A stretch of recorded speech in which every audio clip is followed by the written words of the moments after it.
What's the most painful thing you were wrongfully accused of? Being accused by my doctor brother and the entire family of stealing money from his daughter's college savings account while I was receiving treatment for terminal cancer. In August last year, I discovered I had stage 4 lung cancer. The doctors gave me about a year to live. I chose not to tell my family because I didn't want to be a burden. My brother is a successful doctor with a lawyer wife and a brilliant 5-year-old daughter. Me, just a 42-year-old single security guard living in a 1-bedroom apartment. In November, while undergoing chemotherapy, I received a message from my sister-in-law. "Don't come to Thanksgiving dinner anymore. We know what you did." I was confused and called them, but no one answered. Then I got an email from my brother. "We discovered $60,000 was withdrawn from Casey's college fund. We know it was you. The payments match up with your visits. You were always looking at the account statements on my desk. I've contacted the police." I was stunned. I had never touched anything that wasn't mine, and now I was about to be arrested for theft while undergoing cancer treatment. I vomited blood after reading that email. 3 days later, 2 police officers came to my home. They said my brother accused me of stealing bank documents and transferring money from his daughter's college savings. I showed them all my financial records, bankrupt accounts and medical bills piling up because my insurance only covered part of it. They asked why I hadn't told my family about my illness. I said I didn't want to disappoint them further.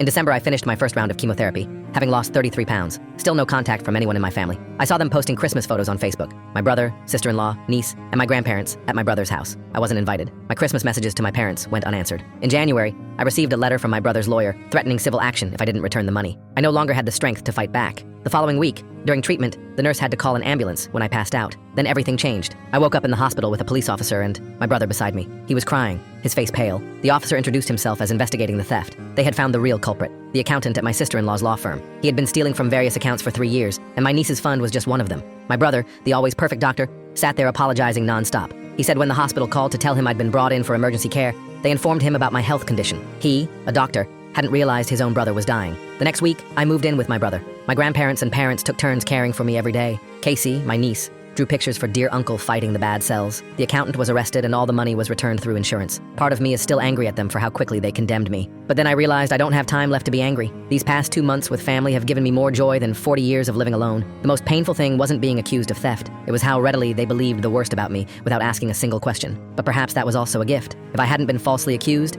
I would have chosen to die alone.